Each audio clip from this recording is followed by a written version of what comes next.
Okay, here we go. Okay, everybody, welcome to week 5. Learning objectives this week is basic concepts of researching title, how to learn how to research chain of title, and I spell learn there, learn how to produce an ownership report. We probably will not get to that last part today, but here we go. Flashback to week 4. We discussed mineral interest owner rights. You know, all these bullet points here, right to explore, that means seismic. Is there anything underneath my land? Right to develop the minerals. Mineral owner, I mean, if you own your minerals and you have the money or expertise, or if you just want to go ahead and do it yourself, you have the full right to go out there and drill your own well. And again, there are a few very rich, powerful families, especially down in South Texas, that that develop their own minerals. You have the right to use the surface reasonably. Do you have to ask the surface owner permission to use the surface? No, the law allows you to do that. You can't waste the surface, but you do have full rights to use it. You have rights of ingress and egress. That means going in and out of that property. Right to lease it. That means oil and gas company.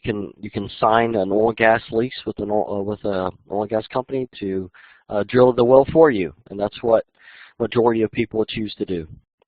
And if you do sign the lease, you have the right to receive upfront money, which is called a bonus. Excuse me real quick.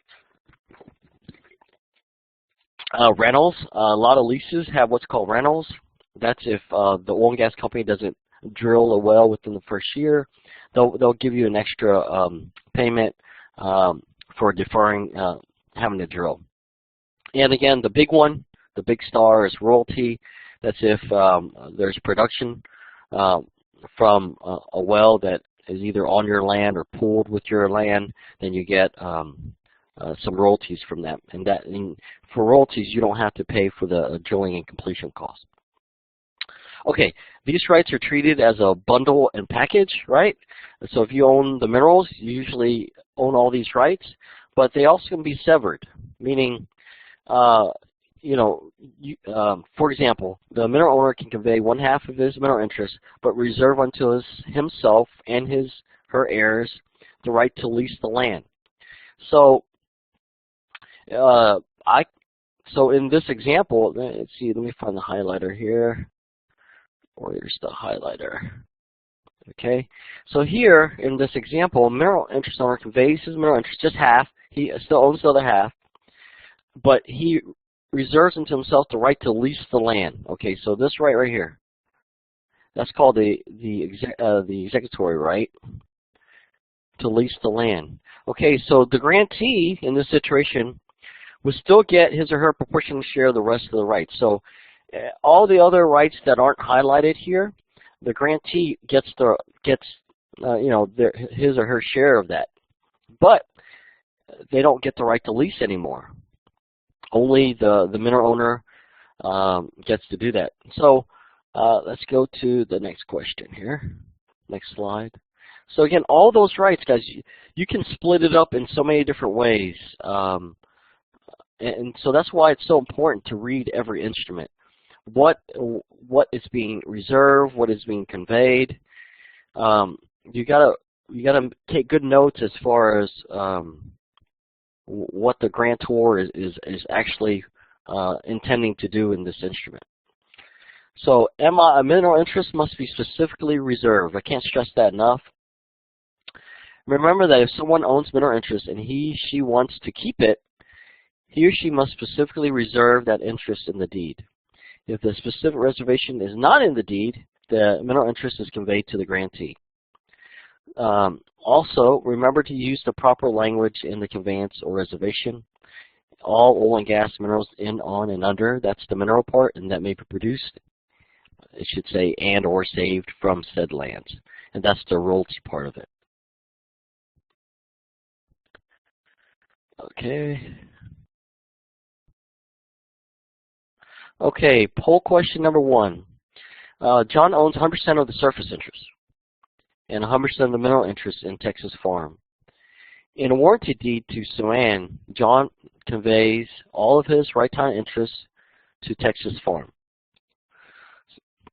John does not mention anything about conveying his minerals, so he leaves it alone in the deed and believes that he still owns his mineral interest. Is John correct? So A, yes, B, no. What do y'all think? Elizabeth Martinez, you have a question? Answer, he does not own it because he didn't mention it in there. Yeah, that's absolutely correct. So the answer, let me see here. Let me move on here. That's correct. Oh, most people got it right. Some people said yes.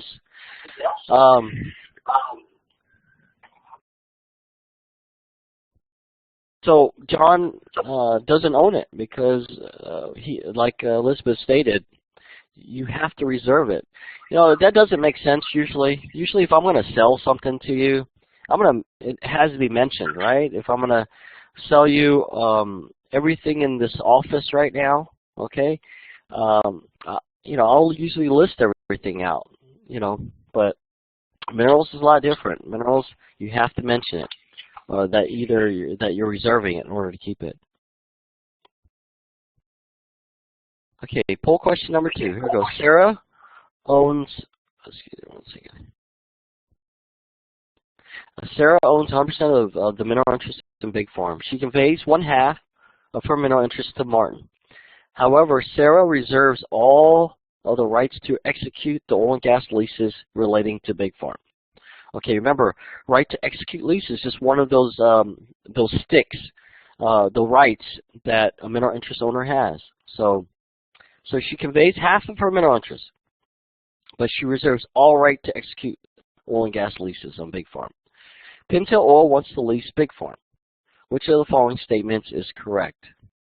So Pintail Oil wants to lease the rights to Big Farm. So what was correct? Sarah and Martin each own 50% mineral interest in Big Farm. I think we can all agree to that. And Pintail Oil must get an oil and gas lease from both of them. Okay, think about that part.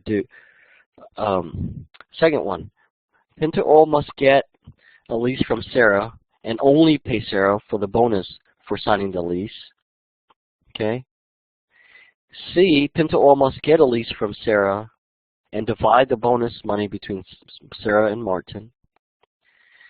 Or D, this scenario cannot occur. So what do you guys think? Sarah owns all the minerals, conveys 1/2 of it away, the mineral rights, but she says, hey, I don't trust you with leasing this, so I want to be the only one to be able to lease this Big Farm.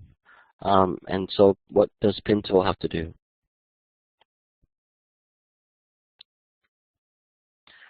Anybody want to answer that? Volunteers?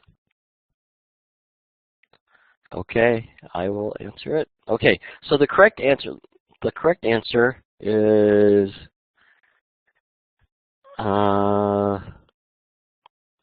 it should be C. Okay. Let me see here. Let's see here. And the reason why is, okay, we got to think of all the rights. List them out. Okay. It's kind of like a power attorney. You guys have all taken real property. It's kind of like power attorney. You know, if you strike a right, that person doesn't get it. Okay, the grantee doesn't get it. Here, think about all the rights that we mentioned earlier that a mineral interest owner has. Mineral interest owner has the right to explore, has the right to use the surface. All that can be contractually restricted. Okay, so here, Sarah reserved all rights to execute lease. So Pintail Oil doesn't need to get a lease from Martin. Martin doesn't have the right to execute a lease. So we don't need to go to him. But Sarah, again, the only thing she reserved was the right to execute leases. Okay, so we can't give her 100% of what we paid for 8/8 of the lease. I mean, the full value of the lease. We also have to give Martin 1/2 of that, because Sarah didn't reserve 100% of the bonus. That's a separate right that a mineral interest owner has, okay?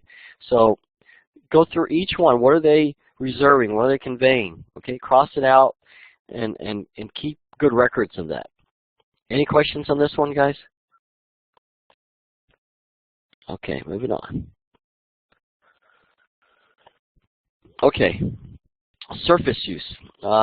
In most jurisdictions, mineral rights are dominant to surface rights in regards to a reasonable use of the surface to produce the minerals from below the earth. Contractually, surface use can be restricted between the mineral owner and the surface owner. It can also be restricted by the mineral owner in an oil and gas lease to the oil company. So, again, one of the rights that a mineral owner has is the right to use the surface. Okay, so all those individual rights, all those bullet points that we mentioned earlier in that mineral interest owner slide, they can be contractually changed. Okay, and how can they be contractually changed? If the mineral owner or surface owner agree and record it of record, any new owner is subject to that, right? Or a mineral owner, I own the minerals, I lease it to a company. I want to tell them, hey, you can't use the surface. You can do that, okay? Everything can be contractually changed. So there's quite a bit of surface use. Okay, this is actual pictures from well, two more from a field that we operate. The top picture, I'll circle it. This top picture is what's called a tank battery. Okay, if you have more than one tank together in a series like this, it's called a tank battery because it just means that you have more than one tank there. So we have a series of tank batteries here. A lot of our production goes into this tank battery. There's a D-high, there's a separator, there's different types of instruments there. I'm gonna circle something right here. This other circle here. What happens is a truck would back up into that, and there's a hose that connects connects to the tank, one of the tanks, and the truck will vacuum out our oil and go sell it to wherever we contractually sell it to. The picture down here to the, I guess, lower left-hand corner of the screen, that's called a Christmas tree, okay? They call it a Christmas tree because somebody thinks it looks like a Christmas tree. So whenever you go and drill an oil and gas well, everybody's used to seeing the big derricks, and then they're used to seeing maybe a pump jack. But this field, we don't use pump jacks. We use what's called gas, uplift gas pressure. And so this is what's left behind, okay? And so there's meters on there, there's valves on there, and there's a pipe that goes into the ground, and that goes all production in this well here. This is considered a well. Most people say, well, that's a well? Yeah, that's a well. We drilled there at one point, and it's producing, but all production goes into that tank battery. Okay, so, and then this last picture here, you know, oil and gas is drilled everywhere, wherever we can find oil and gas. It could be in rivers, Gulf of Mexico, everybody knows that, a desert, right? This one is in a swamp, so we have floating barges, you know, you can produce out of. So this last picture is a tank battery, but it's in the water, okay? And there's a whole bunch of pipes and so forth running underneath the water. So, but that's still considered surface use. Somebody, either the state or if that's a local government, local private body of water, somebody owns all this. Okay, so and if you're a mineral rights owner, you have the right to use the surface. Okay, but that right could be contractually modified.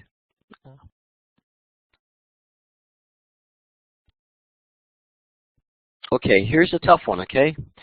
Poll question number 3. So, Betty Davis owns 100% of the surface interest and 100% of the mineral interest in Big Farm. So she owns everything. She's the mineral fee owner. She conveyed all of her mineral interest to XO Oil. So she's not leasing it, she's selling it all the way. So she's giving all her mineral interest rights away. But she put a surface use restriction in the deed. Okay, so remember, Betty owns both surface and minerals. She sells it to EXO. The deed stated there would be no oil and gas operations on Big Farm without the surface owner's written consent. EXO's attorney advised them that they can go ahead and sign the deed because Texas law allows mineral rights to be dominant over surface interest rights.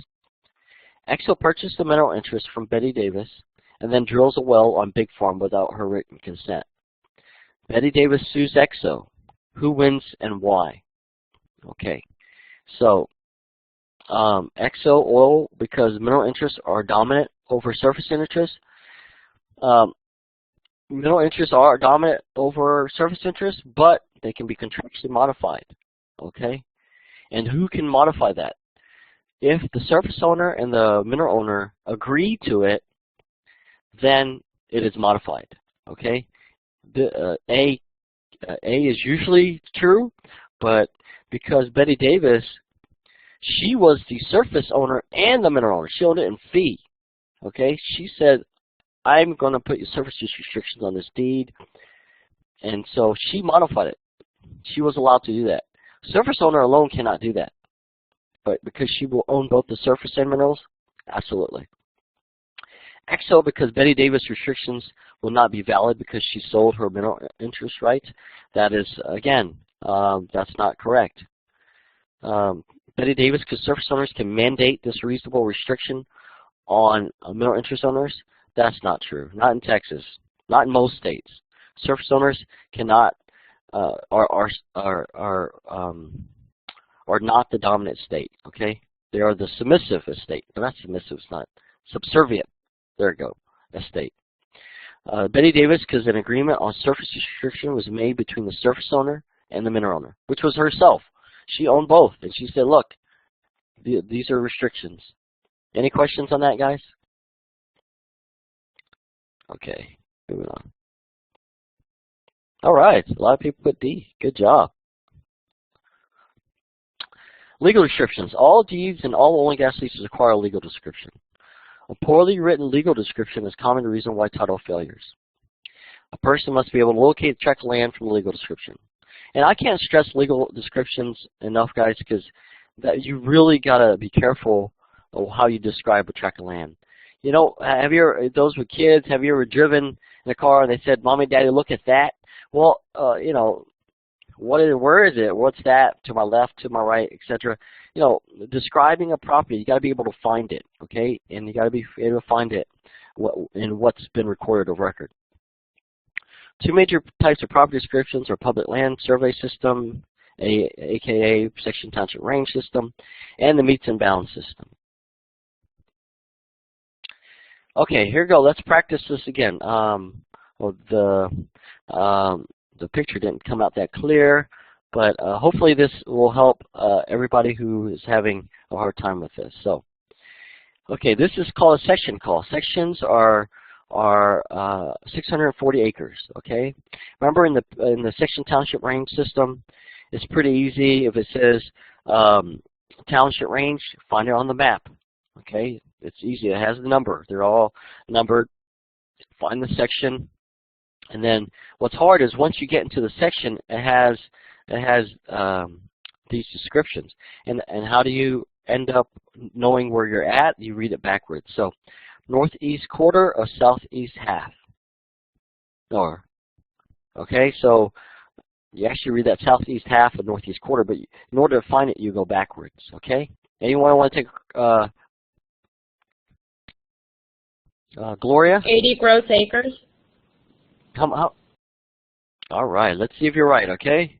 All right, so let's do it. Northeast quarter. Oh, and whenever I get one of these, every time I do section township range, I always put north, south, west, east, so that I don't mess up, okay? All right, so especially the east and west part, that's easily messed up a lot. So here's the northeast quarter. So again, how do we know it's 160 acres so far? Because it is 640. You do 640 divided by 4 equals 160. So that's the northeast quarter part. You're working backwards. And the east half, southeast half. Okay, that didn't even make sense. I'm sorry, but it is 80 acres. You're correct. I meant to say south half. Okay, so there you go. So how do you know it's 80 acres? Because half of 160 is 80. Okay, so that's 80 gross acres. And you said gross acres. Very good. Okay, next one. Anyone want to take a shot at that one? So Gloria, good job. Excellent. I'm going to mark that down. Okay, anybody else? Practice 2. Michelle? I had 320 gross acres. Okay, let's see if you're right. And Michelle, did you change your No. name? Wasn't it Michelle Baker before? South half, north. Okay, never mind. Maybe 160. Okay, what's your final answer? 160? Yeah, it's 160. All right, let's see. Okay, so we're going to work backwards. South half. So south half. So how many acres are we down to? We're down to 320. How do we know? The whole thing is 640.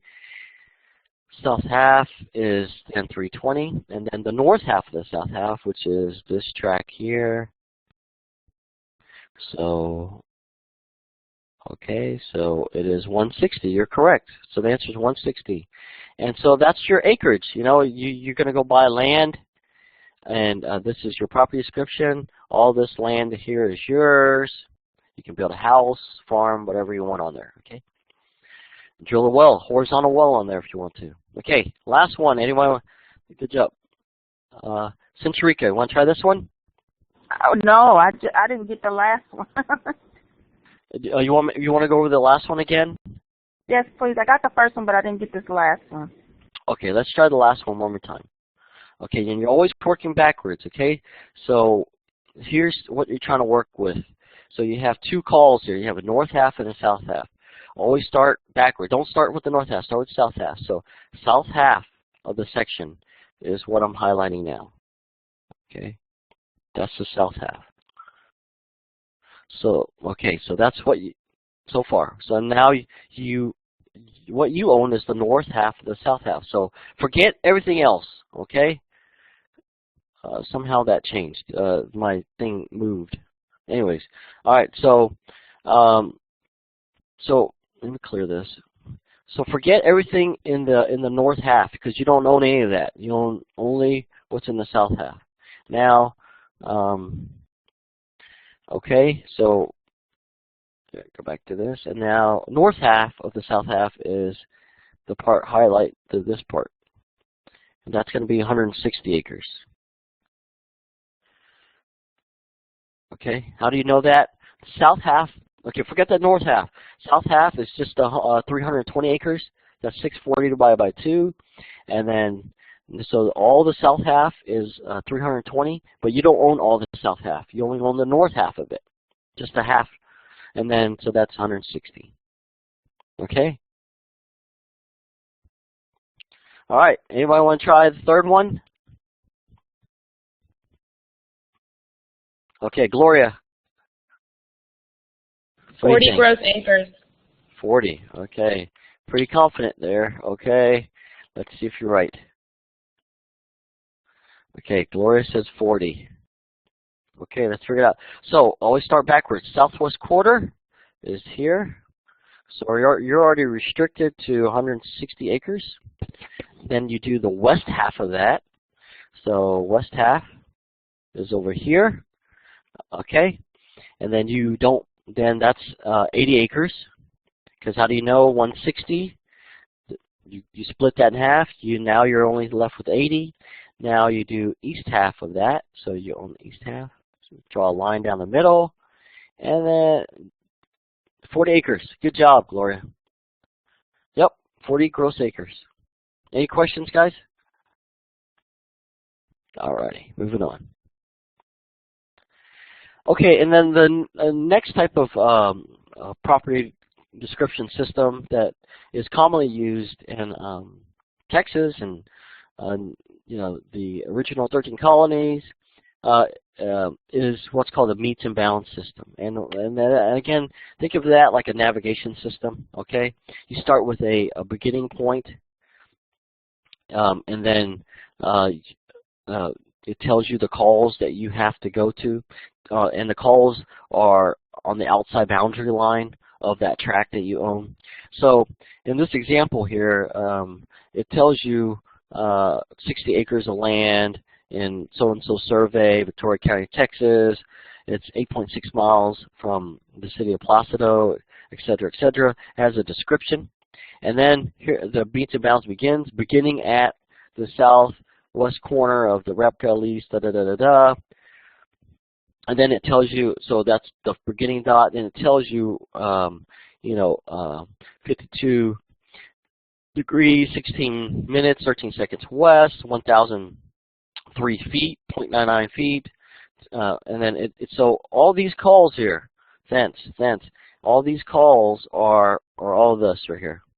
So it tells you, and then finally it tells you thence south 37 degrees, 17 minutes, 0 seconds west, 600 point, and then so at the very last call is this call here, and you always want to end up where you started because your track has to close. Okay, so that's a basic meets and bounds.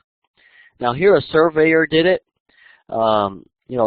We mentioned some tools that field landmen use, like a Pronto, that's and a Allen scale. So when you're in the courthouse doing some research, or in your office doing some research, you can figure out what the track looks like.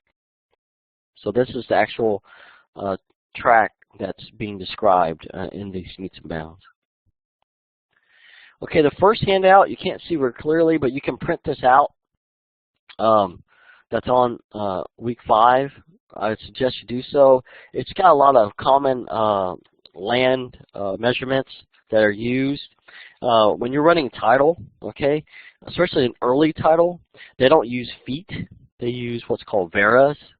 Okay, that's commonly used, and so you got to know what a vera is. Those of you who work in the pipeline industry, when you're going out and buying right-of-ways so that you can put in a pipeline, you, for the most part, and it's still used today, you're not paying per feet. You're paying what's called per rod, R-O-D. So you need to know how many feet are in a rod. Okay, so because you're going to pay per rod. A lot of the early title, it's going to say the state of Texas, or government of Kahlua to John Smith, for example, 1 league of land. It's not going to tell you how many acres it is. So this will tell you that 1 league equals to 4,420 acres, 0.40 acres, 4428.40 acres. So you're going to need that to know that, or it might say 2 labor of land, okay? And you need to know what is 1 acre, only 1 labor. So this will really help you out. It's a very handy tool for you to have. Let me see, what's another common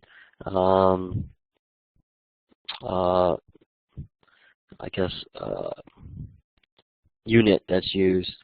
Everybody knows a square mile is used quite often. 1 square mile is 640 acres. So that's used quite often. Acre of land, everybody needs to know 1 acre equals 43,560 square feet. So that's another commonly used one. So please print that out and keep it in your toolkit. Okay, Duhigg rule. We're going to review that real quick. The Duhigg rule, the goal of the Duhigg rule is to make the grantee in a deed or a special warranty deed whole to the extent possible and necessary when the prior reservations are not included in the instrument. So I was trying to think of a creative way to get this through. Several people email me, say they still don't fully understand the Duhigg rule. Okay, so the law puts the burden on the grantor, okay, to say, hey, look, if I'm not selling you everything, I need to tell you that, okay? So if Alexandra, I'm going to sell a piece of a pie to Alexandra. I say, Alexandra, and a piece of pie is personal property. Let's just make that clear. But anyway, so I'm going to sell a pie to Alexandra, and she says, okay, I'll buy it. Okay, so in the deed, I sell the pie to Alexandra. She opens up the box, and a slice is gone. Okay. Now, who does the law put the burden on? Should Alexandra be the one that opens up the box before she buys it, pays for it, and notices that a piece is missing, and then therefore reduces the price that she's willing to pay for the pie? Or is it on the burden on me as the seller to say, hey, Alexandra, there's a piece missing, or a piece that's already been eaten, or I'm going to cut out a piece and save it for myself. Hikmatullah, you have a question? Yes, I had a question. Now, when you were selling her the pie, did you inform her that a piece was missing, or you just told her it's a whole pie that I'm selling? Okay, that's a very, very good question. So let's say neither, Hikmatullah. Let's just say I'm selling you a pie. Okay?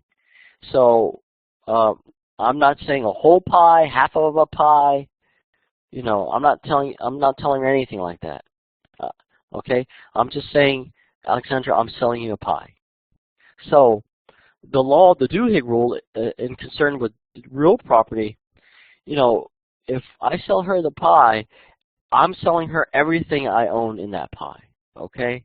So if it was a whole pie, and then she gets the whole thing. Okay? But if there's a piece missing, you know, if I want to reserve a piece for myself, that's probably better. If I want to reserve, I need to tell her beforehand. So that's what the rule says, okay? So, you know, if me, the grantor, is selling this to a grantee, I need to let them know what they're not getting that I own, okay? So, now, if I only own 50% already, okay, I don't have to tell her that I'm going to convey to her only 50%. That's her job to figure that out, okay? But if I want to keep some of that 50%, I need to tell her, okay? So that's what the Duhigg rule says. So the maximum extent possible is going to go to the grantee, unless I tell you about it, okay?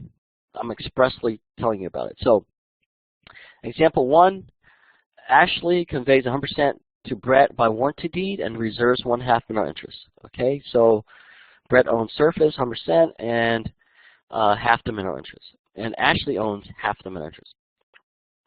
Brett conveys 100% surface to Charles by warranty deed and reserves 1/2 mineral interest. So applying to Duhigg, Ashley owns 0 surface, that's easy, and 50% mineral interest, that's easy too because she reserved it unto herself. Brett owns 0% of both, okay, even though here it says he reserves 50% mineral interest. Because back to that pie, Charles thinks he's getting Charles thinks he's getting 50%, okay?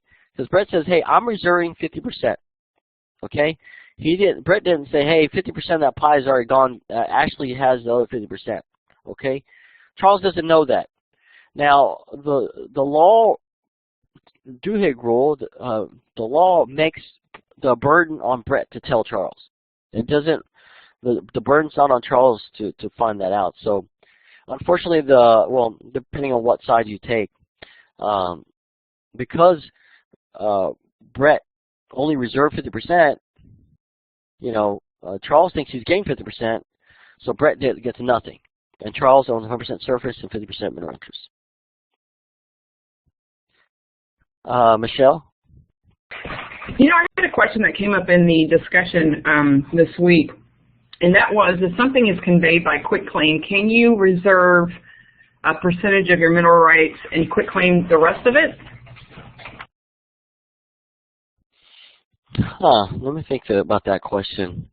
Okay, in a quitclaim deed, can you make a reservation and quitclaim everything else? That's a very good question. Let me think about that. I think I know the answer, but let me process that question, okay? I don't want to give you the wrong answer. Let me think about that thoroughly. I'll tell you in a couple slides from now. And Roger, you have a question?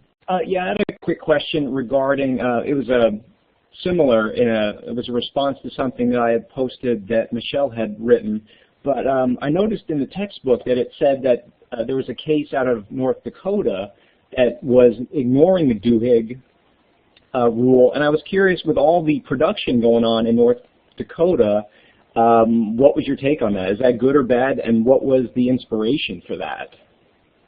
Well, again, North Dakota, the whole Bakken play up there, that state was at one point, hungry for jobs. Now with the boom, they're trying to develop their oil and gas laws. So they chose not to honor the Duhigg rule, and they're not the only state that does that. So what they're trying to do is put that burden on the grantee. Okay, so I guess it really depends on who do you think should have that burden. Okay, so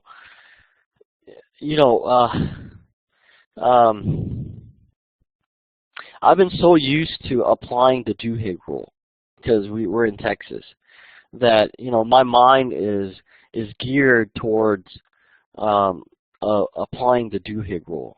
Is it more fair applying it versus not applying it? I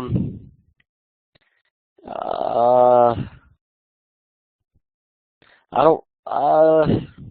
That's a tough one, Roger. I can make arguments for both ways. Okay.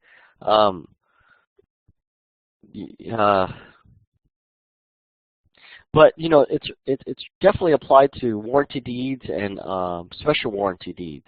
So I can see if you're using it it's not applied to quitclaim deed. Again, with me being in Texas and having applied the Duhigg rule, even in New Mexico, I'm probably 51% for the Duhigg rule being applied. How about that? Okay, example 2. Same thing, everything that we mentioned already in example 1, but this time Brett states that the conveyance is subject to prior reservations. Okay, so you see now the ownership changes. He's saying, hey, look, buddy, hey, Charles, there's this. I'm selling you this. I'm reserving 1/2 million interest, but this conveyance is subject to prior reservations, and so now it's on you, Charles, to figure this out. Okay, so because Brett is smart, actually remains the same. Brett now has 50% mineral interest, and Charles has 0 mineral interest. So just by saying, hey, subject to prior reservations.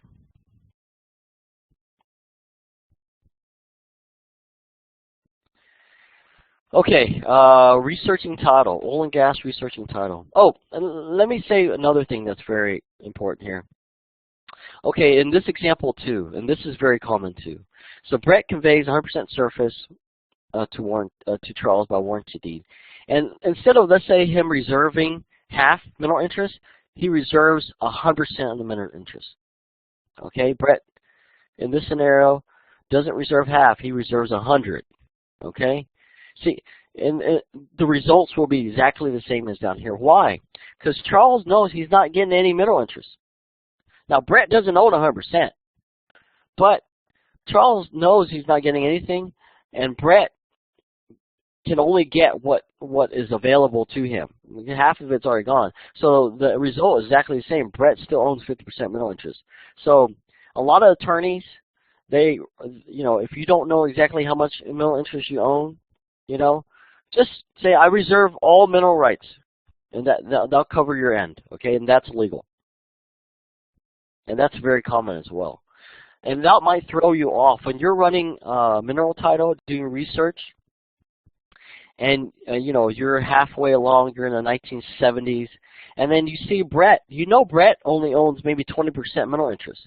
But he's selling it to somebody, he's selling the surface to somebody else, and then this deed, he says, look, I'm reserving 100% mineral interest. And you're scratching your head and you're like, hold up, he only owned 20%. Where did I go wrong here? You know, did he buy it from somebody that I missed? And it happens all the time.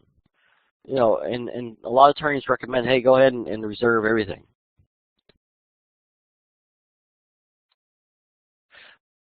All right, oil and gas title research. Before an oil and gas company can sell the oil and gas produced from a well, before they can drill for a well, before they can go lease the rights to drill a well, the company's got to determine who owns the mineral rights under a tract of land and other pertinent information regarding that tract of land, such as surface use restrictions, life estates, etc. And so that's why we got to do title research. Okay, title, good landman, good title people, they get paid a pretty good amount of money. I mean, it's a very lucrative business. Anyways, you know, because it's so important to find everything we've talked about in this class. Okay. Anyways, you got to learn your trade and be good at it. And because these oil and gas companies, every well that we drill, you know, we're spending millions here, you know. So we got to have good research to back that up. I've known several landmen throughout my career who have screwed up. They missed an instrument or they read it wrong. There's this one guy, and he was an attorney. I don't know what was wrong with him. I don't know what law school he went to, but what in that deed, they reserved the timber. They didn't reserve the minerals. It was clear as day. They only reserved the timber. Okay, that's a surface thing, right? But somehow in his notes he put minerals reserved, and so that's how the rest of his chain of title went. They leased the wrong people. Okay, they leased, reserved the timber. And they drilled a well, and they realized, uh-oh, you know, we don't have the right to drill this well. So, you know, you know, just got to be very careful. Okay, Gloria, you have a question? Yeah, when does a title opinion Gloria, come into play? What would be the need for a title opinion? Right. Okay, so a title opinion is performed by a board-certified attorney, and most oil and gas companies want that because in that scenario, they can go back and go to the attorney and actually sue him for malpractice, right? So, first of all, a land professional would go out and do the title research, and then they would send all that information, okay, to the title opinion attorney to go over again and give his opinion. Now, there's different types of title opinions. Okay, there's a title opinion you get before you go out and lease people, and some oil and gas companies don't do that. They can't do that. It'll take too long. Once they figure out, the landman figures out who owns or thinks owns the minerals, they go lease them right away. In the meantime, the oil and gas attorney is doing his title opinion before the oil and gas company drills the well.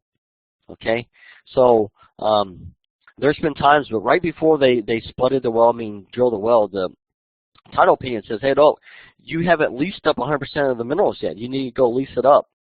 So the landman messed up somehow. So the title opinions are very important throughout several stages. One, did you lease the correct people? And then two, let's say the well is a good well. Two, are you gonna pay the right people? Because remember, sometimes mineral interests and royalty interests can be severed as well, or you have different percentages. Alexandra, do you have a question? I do have a question. So let's say the landman doesn't do a good job in the chain of title and everything. So you already do have a lease and everything. So does that lease, due to the error, becomes void? What are the kind of consequences? Oh, that's very good, very good question. So sometimes, okay, before you drill a well, you need at least 100% of it. That's the prudent thing an operator must do, okay? And we'll go over that whenever we discuss oil and gas leases. But again, the rule is at least 100% of the track. So let's say you lease somebody and you overpaid him because you thought he owned 100%, but he only owned 50%, okay? So there are provisions in the oil and gas lease that will allow you to get some of that money back. So that's one.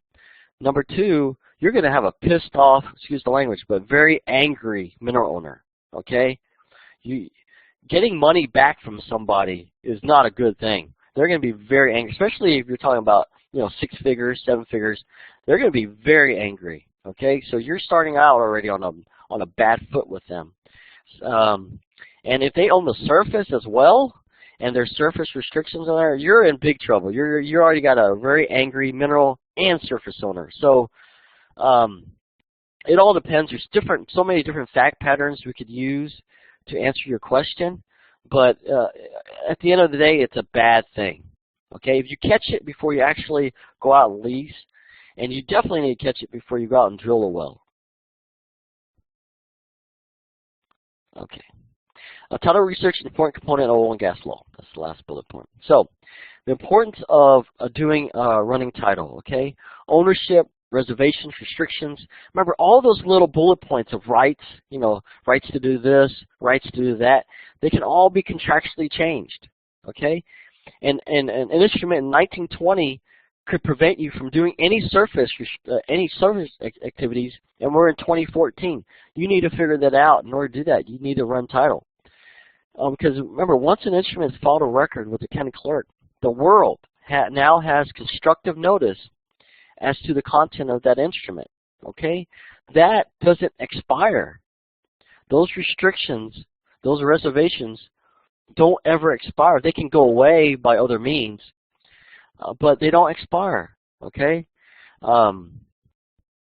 So, before we go out and we do anything, we got to know what our rights are. What, not only rights, but what are our obligations, okay?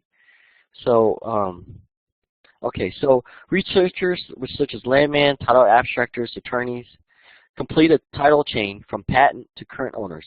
They call it chain of title, okay? One link to the next. Keep on going until current day. So, all right, we're going to take a break. I'll see you back in 10 minutes.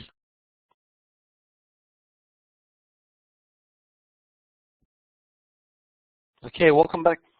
Well, welcome back, everybody. Let's go ahead and get started. Okay, so before we left off, we're going to start researching oil and gas ownership of oil and gas rights, and we discussed why it's so important for oil and gas companies to get the right answers that they need, the right information. Now, a puzzle. When I was in law school and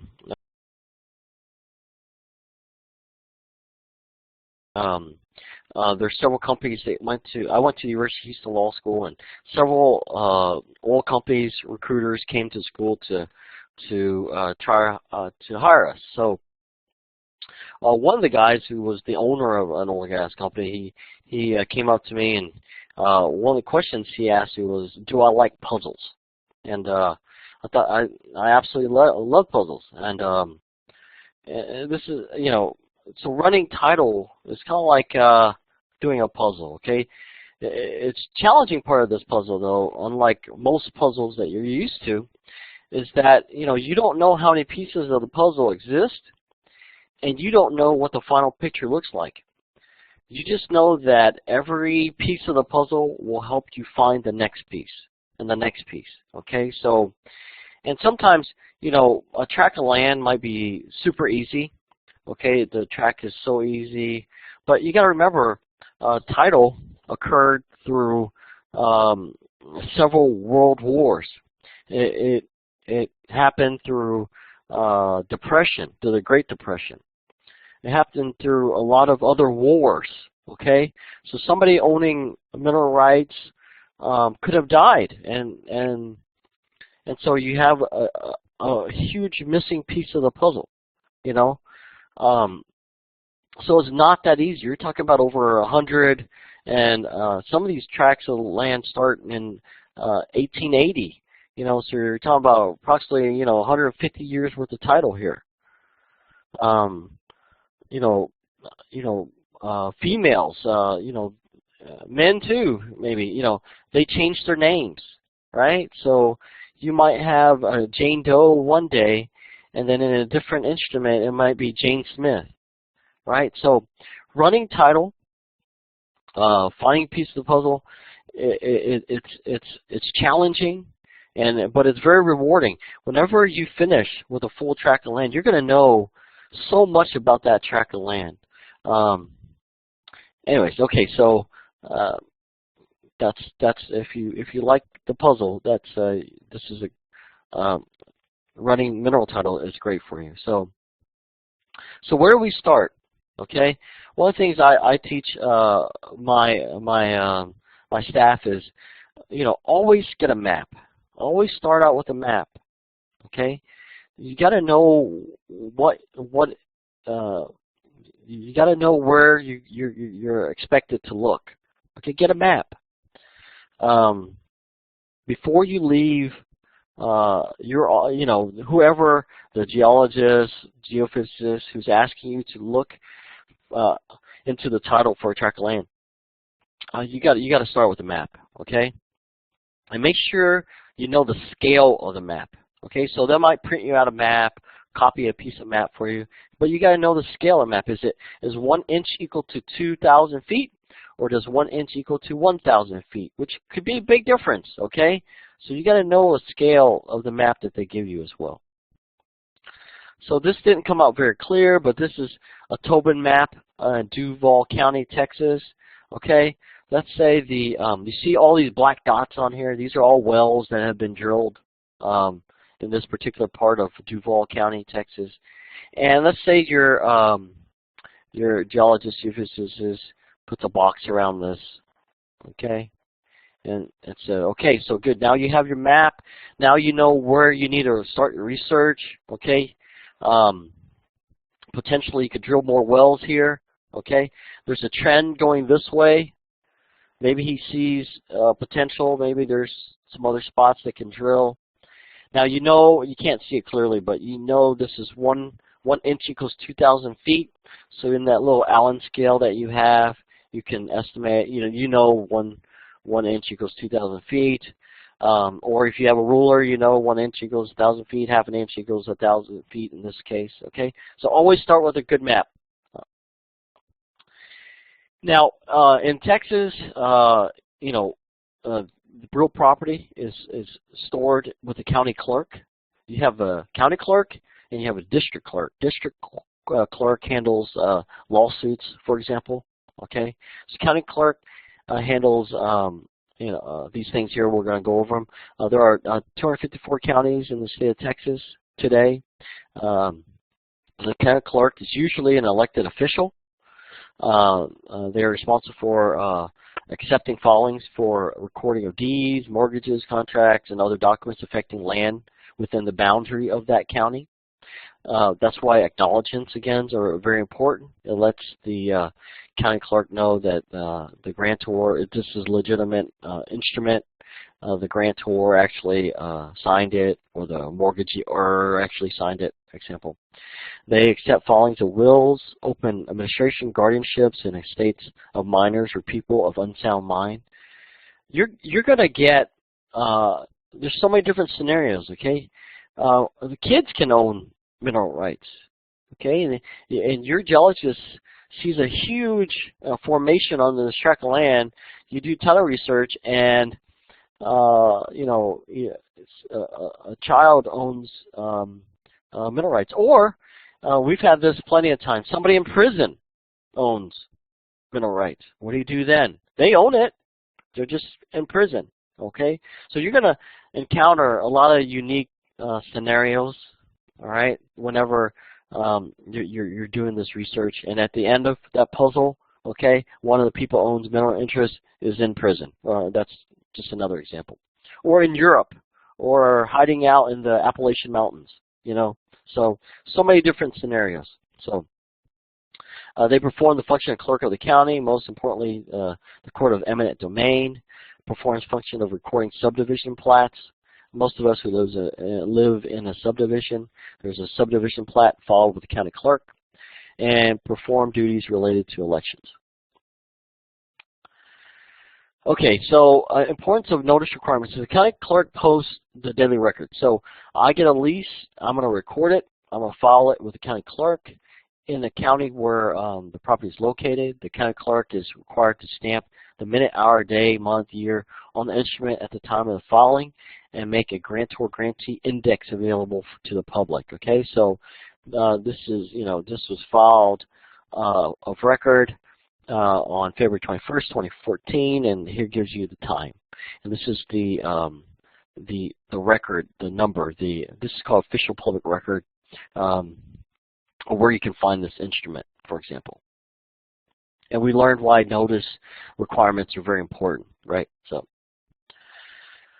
okay. Okay, here we go. Poll question number 4. Where does a document relating to real property have to be recorded? A, the county where the deed is signed by the grantor, the county where the property is located, or the county where the grantee lives.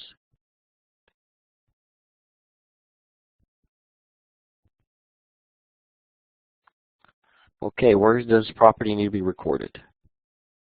Everybody that's responded so far, good job. Everybody has the right answer. B. Yep, absolutely, B. So, the county where the property is located. Now, here's another thing. If John Smith sells his property, okay, sometimes in this deed he might own property in more than one county.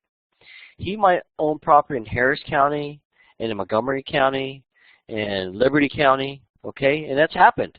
Or he may, want to lease multiple tracts out, get a big paycheck. So what do you do then? This instrument has properties in multiple counties, okay. So the solution is you can ask him to sign a deed for each individual property.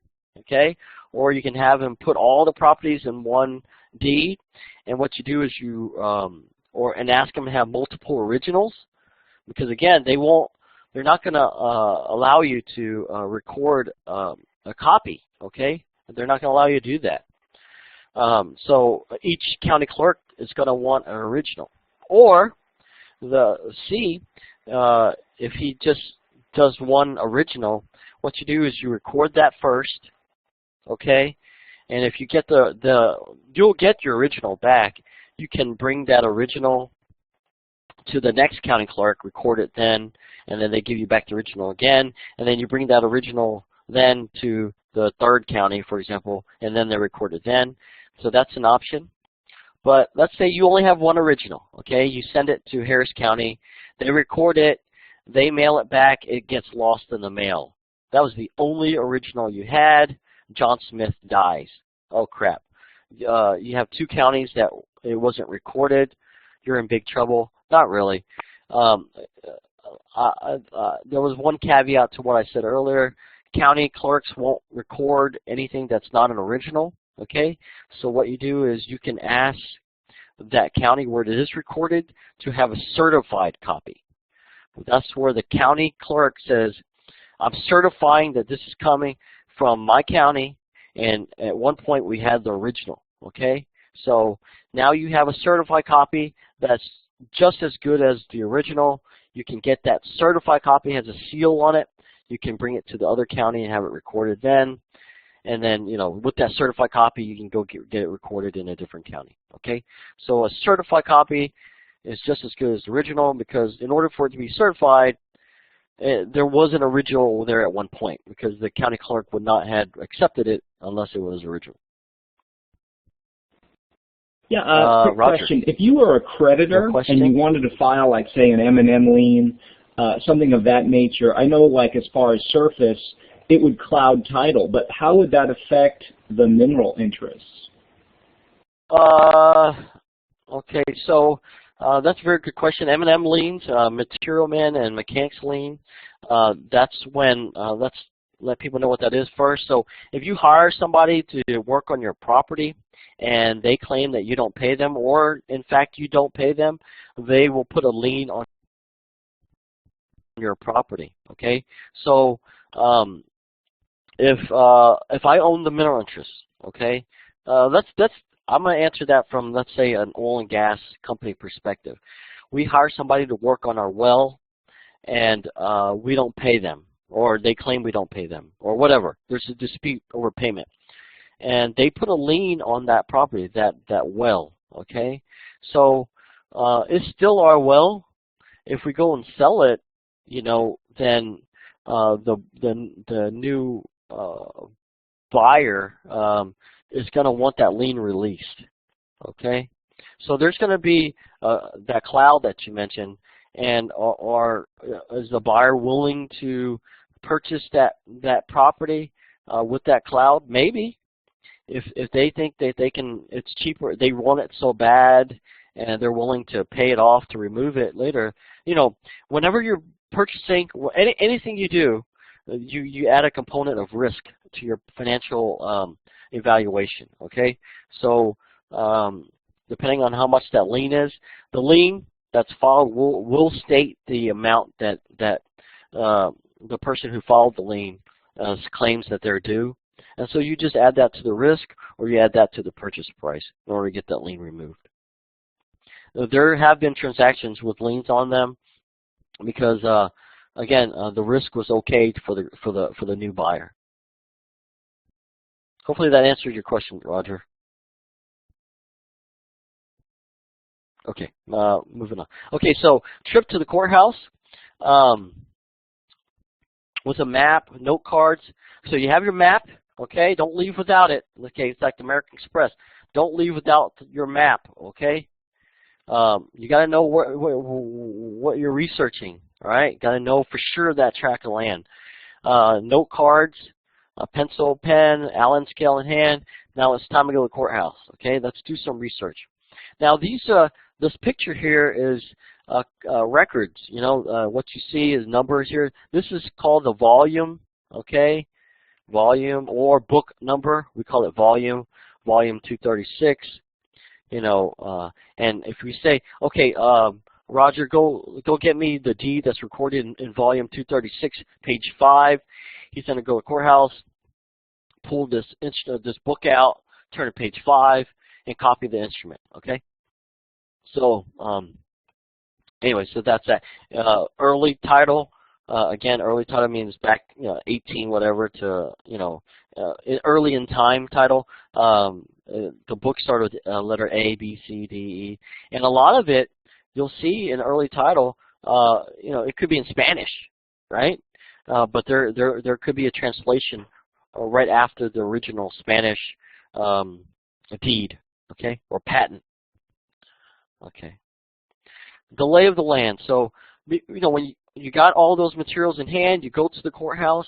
Every courthouse is slightly different. Okay, most are similar. You have similar books, but before you start anything, before you dive into it, the employees are very friendly. Ask them, where are these records? How are your records divided? The state law allows the county clerk, this elected official, to take care of his or her business the way they want, to. So again, you're talking about over 100 years of title here, so years of title. So each county clerk's going to be a little bit different. Each county is going to be a little different. Get accustomed where all the books are, where the index books are. Okay, documents are filed by volume, which are called books, what we saw earlier, and page numbers. In most counties, instruments are grouped into their specific types of records, okay? So handout 2, please print that out. That's on Blackboard. There's different types of records, okay? Like in one side of the county clerk, you can have all D records and official public records, and I'll describe that what that is in a little bit. And plat map records, okay? And then on the other side, you could have marriage record, death records, etc. So, you get a good feeling of where all these records are or how they're grouped together. Some counties, you know, they don't have separate oil and gas records. They have it within their deed records, and that's always been the case. Whereas other counties, they had the oil and gas records separate, in separate books than their deed records. So, you know, each county is unique. You know, get the lay of the land before you start. Now, most county clerks now, they combine everything into what's called official public records. So all these records you have listed down here, they're now all grouped into one that's called OPR, official public records, okay? So that happened roughly around 1980, okay? So all your records are now combined. You don't have to run over here for this record or run over here for that record, okay? So let's say you're running title. All suddenly, the last person you have in front of you is let's say Jane Smith. Okay, you index her name. You don't find anything. There's nothing conveyed out of Jane Smith. Okay, what is going on? Where's my chain in title? It's broken. You know, what is going on? Did she get married? Okay, well let's look. Let's look in the marriage records. Okay, no, no, I don't see anything. But then later on, you see. You research some more, and you see somebody named Michael Jordan doing activity on your tract of land. You're saying, well, how's that link? How does Jane Smith and Michael Jordan relate? You know, what's going on here? Were they married? What is going on? You know, so you look at other records. You look at the probate records. Maybe she died, and Michael Jordan's her son, or you look at the birth records, okay? Birth records here. You see that Michael Jordan was the son of his mother is Jane Smith. Oh, there you go. There's a link there, okay? So again, you're trying to put together this puzzle piece. You're using all these records to help you. You got to think of all the records that could help you with this, because not everybody's thinking like we do. Oh man, I got to really make sure that I record this in the courthouse, so just in case somebody is researching my tract of land, they know what to look for. And again, mineral rights. There's so much land there. Okay. People don't even think of minerals times when it's already severed. That's why mineral title is a lot harder than surface, because people aren't thinking, hey, I need to record this to record so people know what's going on, because there was never a well drilled on another land. So, okay, so moving on. Okay, patent. Use the index books to look up the original grantee. Index books are arranged by grantor, direct, or grantee, indirect. They also arrange in alphabetical order. So there are index books, okay? It tells you the name of the person, okay? Let me go to the next screen here. Okay, so so let's say, let's start from the very beginning. You're asked, they just draw this nice little track here for you. Hey, Roger, go run title on this. Tell me who owns this so I can drill my well, okay? So, okay, you know it's Abstract 108. You know what county it's in. You go to the courthouse. You know it was the original grantee was John B. Sidek. Okay, so you go to the grantee index. Grantee means the person that got it. So you look up S's Sidek, and hopefully you find the deed where he got it. So this is what an index will look like. This one, you're lucky. This one is actually typed. There's going to be some courthouse you go to where somebody wrote in cursive, and so you're going to have to look very carefully, okay? So it'll tell you who the grantee is here. It'll tell you who the grantor was, and it'll tell you what volume and page. This didn't come out clearly, but it'll tell you what book, volume, and page number, okay? Another important thing. Some county clerks, they'll list like a brief description of where it is. So let's say it doesn't say the whatever tract you're looking for. Do not depend on this alone, okay? There's a lot of human error that's involved, right? And because you said, well, this didn't say it, the oil gas company is not going to buy that, okay? You're going to have to actually go to the instrument, open up, read it to see if it pertains to your tract of land. So, okay, so you have your map. You know what to look for. Go to the index, look up Sidek, see where he got it, see who he conveyed it to, and keep on going, okay? Follow every person in your chain of title. And now, side note, I'm going to digress a little bit. Protect your maps, okay? You know, your geologist thinks there's something great in this tract of land, okay? There's a lot of people out there who are in the courthouses just looking around like vultures, okay? They don't have geologists. They can't afford the expertise. So what they're going to do is they're going to try to sneak a peek at your map, see what you're looking at, okay? They might skim over and look to see what volume and page you're looking at, so that once you're gone, they're going to open up that book and try to figure out what you're doing, especially if they know who you work for, okay? Let's say Hikmatullah works for Exxon, okay? He's all friendly with everybody. Oh, this guy's from Exxon, great. And so he does his research in courthouse. He's protecting his map, but then somebody does a sneak peek, look over, sees he's in volume 314, page 12. When he walks away later on, they write it down real quick on their little index card or whatever, and they go back and they try to figure out where Exxon wants to be next, okay? And then they try to beat you to the punch and try to lease this from you, okay? I mean, from the mineral owners, and steal this from you. So that's one. Another thing is, another side note is, in many counties, you're going to see that the real property records are in fireproof vaults, like in Liberty County. There's some other counties where the real property records are in huge vaults, okay?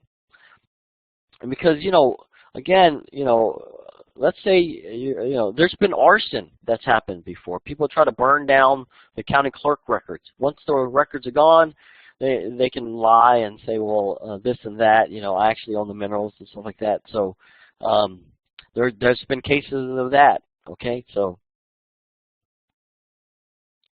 okay, moving on. Title notes. For every instrument that you find that relates to your tract of land, okay, make a title note on that tract. Some professionals use an index card per instrument, and some use write their notes on a notepad. I like to do it with index cards, and I'll tell you why in a little bit, okay? So you're going to start from patent and reach every new grantee or assignee and go forward to present day. There's going to be a time where there's going to be a gap in title. Your chain doesn't link up, so what do? Okay? There's a lot of different scenarios where you can try to find a lease on that track and run it backwards, okay? So here, I'm letting you know, okay, start with this patent and try to run it all the way, every single angle you can to present day, okay? Sometimes you can't do that because there's a large gap in title. Somebody might have went to World War II and died. You know, if we're talking about minerals, you know, people don't keep track of their minerals, don't do anything for 20, 30, 40 years, okay? So there's different scenarios there. So what do you do then? Well, you know who you can figure out easily who the surface owner is from the tax roll. And sometimes you might have to start from 2014 and go backwards. Okay, so there's so many different ways that that you could research title, okay? But traditionally, start with patent, run it forward. But you got to be open-minded, okay? So leave no stone unturned. So handout 3, really print out this one. Okay, this week, this is going to be your group project, okay? Everybody knows what group they're in. You're going to get instruments, deeds, okay, oil and gas leases, and it's pretty simple to me, and hopefully to you too, that I just want you to write an index card for each one of those instruments, okay? So print out the handout 3 that looks like this. This is title research note cards. It tells you what it should look like, okay? Type of document, volume, page number, executed date, file date, grantor, grantee, what is being conveyed, and here's an example. An oil and gas lease too, what needs to be on it, an example, okay? So please print that out. Use that as a guide. There's going to be 5 different instruments, and go ahead, help each other out. Make sure you put all your group members' name on it, etc., like before. Handout 4 is common abbreviations that are used in oil and gas law, okay? So abstract of judgment, agreement, bill of sale, certified copy. Remember I told you about, okay, well, I lost the original. How do I get this recorded? But so if you see a certified copy in the courthouse, you know it's a certified copy. Deed of trust et al. Okay, you know, and others. Et ux is very common. Okay, and wife. John Smith et ux. That means and his wife Jane Smith. You're going to see that quite often. Okay, or Jane Smith et vir. John Smith. So what does et ux ex vir mean? You know, and her husband and his wife. You know, if you see that, you know what et ux and et vir means, and you're going to see that quite often. HBP, we use that all the time. We love that phrase. That means held by production. L&E, less than accept. Memo, memorandum. M&B, meets and bounds. MD, mineral deed. NMR, no mineral reserved. OGML, oil and gas lease. Power attorney. Partition deed, quitclaim deed. Oh, quitclaim deed. Somebody asked me a question about can you reserve minerals in a quitclaim deed. My gut feeling, and I need to find examples of this. Okay, so I'll see if I can find one. You know, a quitclaim deed is okay. You're conveying to the grantee everything that you may own. Okay, so and it's a contract. So can you say, well, I'm conveying to everything I own, but if I may own the minerals, I want to reserve half. And you know, with a contract, with any contract, the language that's contained in that contract will apply. Okay, so even though on top it says quitclaim deed, release remise in it, and if the contract, the parties agree in it that, hey, look, if I do own minerals and I can reserve it, I think a court will agree. It's in the instrument. They are reserving it. It's clearly reserving it. I think it will pass that test. Okay, so we're going to need to find examples of that, though. Okay, it's just like any other contract. You can put reservations and restrictions into it. So I think if you reserve minerals in it, I think that reservation will survive. Okay, so release, royalty deed, RTI is used a lot. Okay, all right title interest, or undivided right title interest. So unit designation, warranty deed with vendor's lien. Okay, somebody mentioned an M&M lien. Well, there's also vendor's lien. People borrow money to buy property, buy minerals sometimes. And if there's a vendor's lien on a tract of land, you want to make sure that it's released before you buy it, right? Banks are a new bank won't give you money to buy a property if there's already a vendor's lien on that tract, because the money they let you borrow is subordinate to the first lien that's on that property. Okay, so you gotta. Okay, I got an Amber Alert on my phone. Sorry. Okay, so that's going to be very important. All right. So these are common abbreviations. Please print that out. That's on Blackboard. Okay. This didn't come out very clearly, but this is an example. So this is what I'm circling here is your assignment for the week. You're going to have to create these note cards for everything that for all 5 instruments. Okay, so use the examples that are on there. Okay, so this is the mineral royalty deed. That's why I put MD. Where is it recorded? This is recorded in 2009. Official Public Records. The ones that you get are going to be a lot clearer than this, obviously. Grantor is Emily Kootenai. Grantee is Texas Coastal Bend Royalties. Here. And so, okay, so when did she execute it? She executed it August 15, 2009. Or execution date, when they went in effective. And then the file date, when was it recorded in the courthouse, okay? It was filed 7/19, right here. I don't know if you can see it very clearly. And then state what it has. What is it conveying? This is conveying here. It's telling you what it is conveying here, okay? So I'm putting it all here. And if it's referencing a plat or anything like that, write down the reference. Okay? And she's saying she's conveying all her undivided interest in all mineral interests and royalty interests. That's what she's saying here. So what we're doing, guys, is we're applying everything that we've learned so far in doing these title notes. Okay? We learned what a mineral deed is. We learned grantor, grantee. You know, make sure you write down the legal description. Now, is she reserving any minerals? Nope, no mineral reservation. So I read it. She's not reserving any mineral interests. Okay, so moving on. So here's the next one. Okay, so in the previous one, Texas Coastal Bend Royalties is the grantee. Okay, got whatever they got from Emil Kootenai. Here, Texas Royalty, the same grantee now is the grantor, and they're conveying to three different grantees here. Okay, and in their legal description, so everything they're saying, I'm conveying to you everything that's in Exhibit A.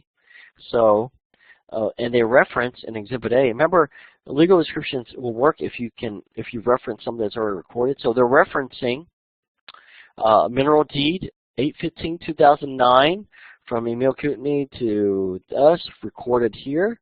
So what I just highlighted, okay, is this card right here. They're saying everything we got in this instrument is what we're conveying to you guys, okay? So they're saying all of our right down interest to mineral rights, 75% to Siouan, this percentage to this percentage to that. Now, you got to make sure you write this, this date and stuff, and we'll talk about the date in a little bit. And there's no minerals reserved, okay? Now, if I'm running title, I'm going to research Siouan Operating Partners. Separately, I'm going to research David Hams. I'm now also going to separate Corey Dodge until current day. Okay, so I keep on research, keep on going until current day. Okay, so that's how it works. Now here, the date, effective date is 8/15/2009. That's the same date as this date. Okay, and you can put that effective date. All right, you can do that. If a well's are producing, they're trying to say, hey, look, go ahead and pay these new guys, right? Now, when was it recorded? It was recorded September 23rd, 2009. Thank goodness, it makes sense, because if it was a date before that, I'd be making a little abstractous note that Texas Coastal Bend Royalties recorded an instrument, their rights away before they even got it, and the title opinion attorney will look at that and make give you an opinion on that, okay? But this was recorded September 17th, and then this was recorded September 23rd, okay? All right, so again, your group assignment for this week is to make these cards, okay? Now, earlier I mentioned, well, some people like doing this information on their notepad. Some people like doing on note cards. I like note cards, and the reason why is once I run title through all my chain of title, okay, I'll go back and put the cards in order by date, okay? That way it helps me to get a better understanding of the sequence of what was going on, okay? It's a little bit harder to do that when you wrote it on a notepad, okay? Or you got to cut up your notepad and then put it in dates then. People are organized differently. I'm not saying one's right, one's wrong. It's just what is most effective for you. And even today's time, you can bring a laptop in. So your laptop, you can set it up, a card already on your laptop, and fill in the information. You already have the template ready, and then you can sort it out by dates then, okay? So, but just note also, some county clerks' offices, they don't have outlets for you to use, okay? That's one issue. Or there might not be a lot of room also for you to set up your equipment. Some courthouses are very tight, okay? What other thing? Another thing is, again, you're always watching out for that vulture, okay? Hikmatullah working for Exxon here. Somebody's going to walk by your computer screen and see that you're working out this volume page, this official public record 2009-10558, and he's going to look it up later. So, you know, whatever works for you, do it. I use index cards, and everybody on my staff uses index cards. Private Shield, good one, Hikmatullah. That's very good. All right. Okay, here's another example of what your group assignment will look like. You'll get a deed, okay? You'll have to fill out the card the way that the one of the handouts says. I would put WD, well, that's the warranty deed. When was it effective? The next, where is it recorded? This is the recording, 2013. This is where I would go look it up. What's the effective date? October 25th. What is the file date? Here's the file date on here. Okay, who's it from? Now, guys, owners aren't always people. Okay, it could be companies. Here, it's a company. It's an LLC. Okay, that's the grantor. Is Grelis LLC. Who's the grantee? If there's more, one grantee is two grantees. Make sure you write it down. And also, if it's what capacity? It could be trustee of blank blank. Make sure you don't. If it's trustee, that's not a person. That's a trustee of something. So you make sure you write down John Smith, comma, trustee of whatever. Okay? John Smith doesn't own it. The trust does. Okay? Make sure you write down capacities. That's also very important. And who they're selling it to. Okay? Here you see Peter. I can't read his name very well. Okay? Now, you know, this says that he's a married man as his sole and separate estate. Okay, he's saying, look, I'm selling it to Peter Tranis. Now, depending on where you're at, Texas, will this fly in Texas?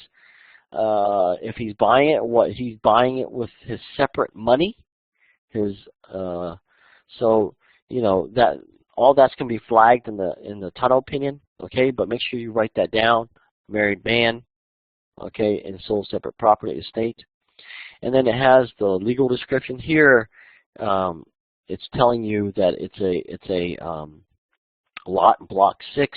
You don't know the acreage, you just write this down, and you know that you can go to the plat records and look that up. Okay, and so you're writing that. And does he reserve any minerals? Read it. Any mineral reserved? If it's not, you put no minerals reserved. Okay. So, so far, I hope this is very clear. Okay, so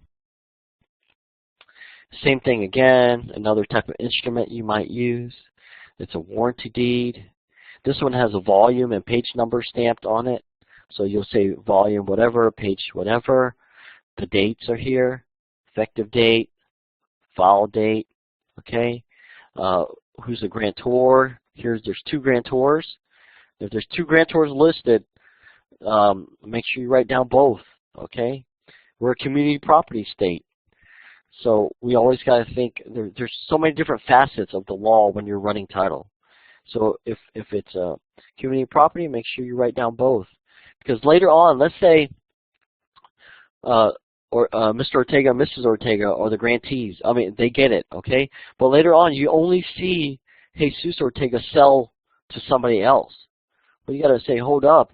What you're flipping through your cards. You see one instrument, them both getting it, and then your next record only shows him conveying it. You're saying, hold up. What's going on? What happened to her? Okay, she has interest here too. Okay, do you need to look up her death record? Maybe she died earlier. Okay, you know, and in that instrument where he's just signing it, it doesn't say a widower. It just, sometimes it does say that to help you find the clue, but sometimes it doesn't. So you look that up, you know, you gotta, and it might be that he never wanted his wife to sign it, right? So you put an abstract note, hey, look, wife didn't sign it, okay?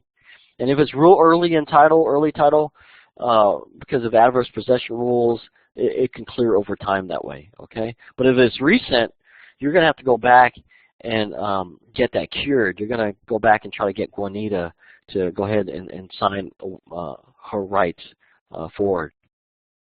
This one will tell you how many acres are involved here, okay? Just read the legal description. It's a meets and bounds, okay? It'll tell you what abstract number. So, and then read, are they reserving any mineral interest here? Okay? So write it all on the card. Use the card as a template. Any questions, guys, so far? Okay. So again, please print out those examples. So this week's assignment, make 5 note cards to the 5 deeds that we've posted on Blackboard. Okay? Work in your groups, help each other out, get it done. Professor, may I speak with you after we're Sure. done with the class before we leave? Who's this? This is Maite. Okay, sure, Monty. Okay. Maite. All right. And then looking forward to week 6, we're going to work on putting a chain of title together. I'm going to teach you how to write a legal description. There's a handout that with the legal description, so please print that out too. And then we're going to learn about oil and gas leases. Okay. Gloria, do you have a question? I have a question that I need to ask you too. After class? Yeah. Okay. So great. All right. So this is it. We're finished a little bit early. Hopefully y'all don't mind that. If you have any questions, keep the emails coming. Hikmatullah, sir? Yes. Oh, just a quick question. For this group project, will it be like the last group project where we have our individual answer sheet and we just go ahead with that and we have the choice of working together? Yes, yes. You'll absolutely. So everybody has to turn in their own answer sheet, but you're allowed to work within your own group, okay, to figure this out. And we're going to do it again, some more of these next week. But use the examples, apply to everything you've learned so far, and email me if you have any questions. But everybody must turn in their own answer. See y'all next week. Have a good week.